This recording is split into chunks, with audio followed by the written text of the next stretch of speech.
Bonsoir. Ce soir, c'est Mamé qui raconte l'histoire de Monsieur Tout-Maigre.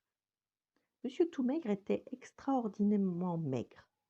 Quand il se mettait de profil, c'est à peine si on le voyait. Et de toute façon, il faisait pitié à voir.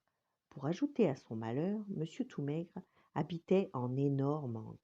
Oui, oui, en Normandie. Comment pouvez-vous imaginer? Les Normandies étaient une région où tout était absolument énorme. Pas gros, énorme. Par exemple, les chiens étaient franchement énormes. En Normandie, les vers de terre étaient absolument énormes. Les oiseaux étaient formidablement énormes.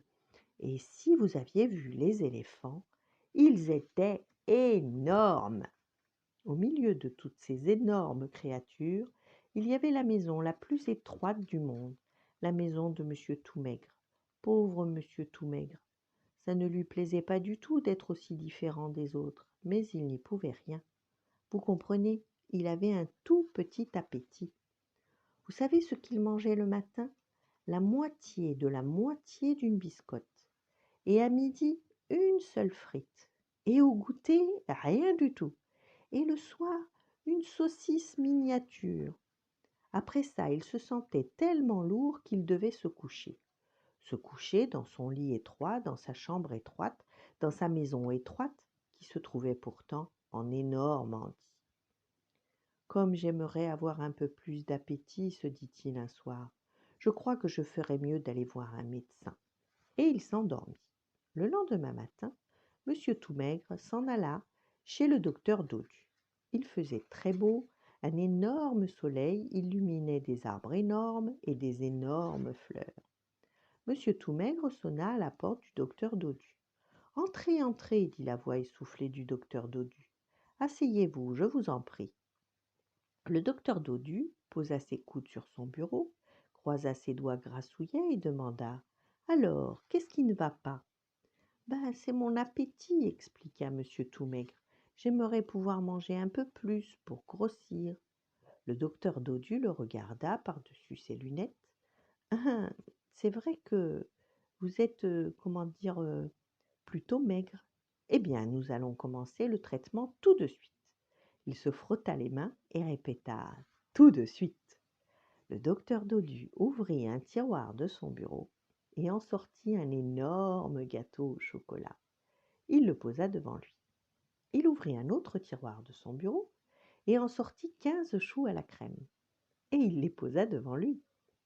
Il ouvrit un troisième tiroir de son bureau et en sortit 4 pains au raisin. Et il les posa devant lui. « Notre casse-croûte de 11 heures, dit-il. »« Mais il est à peine 10 heures, s'écria Monsieur Tout-Maigre. »« Et alors, susurra le docteur Dodu. Et sans plus de cérémonie, ils se mirent à manger. Mais Monsieur Tout-Maigre mangea une pichenette du gâteau au chocolat, une miette du chou à la crème et seulement 2 raisins secs. Le docteur Dodu mangea tout le reste. « Je comprends maintenant, murmura le docteur Dodu. Il réfléchit un moment. « Il vous faut un traitement énergique. Je ne vois qu'une solution. » Le docteur Dodu décrocha son téléphone et composa un numéro. À 100 kilomètres de là, le téléphone sonna. « Dring, dring !»« Allô ?» fit une voix. « Savez-vous qui répondait au téléphone ?»« Monsieur Glouton à l'appareil » ajouta la voix. Monsieur Glouton écouta le docteur Dodu et hocha la tête. « Bien sûr, dit-il avec plaisir, ce monsieur Tout-Maigre peut venir chez moi, je m'occuperai bien de lui. » C'est ainsi que monsieur Tout-Maigre prit pension chez monsieur Glouton. Il y resta 1 mois. Pendant tout ce temps, monsieur Glouton s'occupa très bien de lui. À la fin du mois, monsieur Tout-Maigre rentra chez lui, content, et avec du ventre. Il avait toujours rêvé d'avoir du ventre. Il en était si fier qu'il décida de faire un détour pour rendre visite au docteur Dodu. Le docteur Dodu l'examina de la tête aux pieds. « Oh oh !» s'exclama-t-il, « félicitations !» Et il ajouta « Nous allons fêter ça !» Et il ouvrit un tiroir de son bureau. Voilà.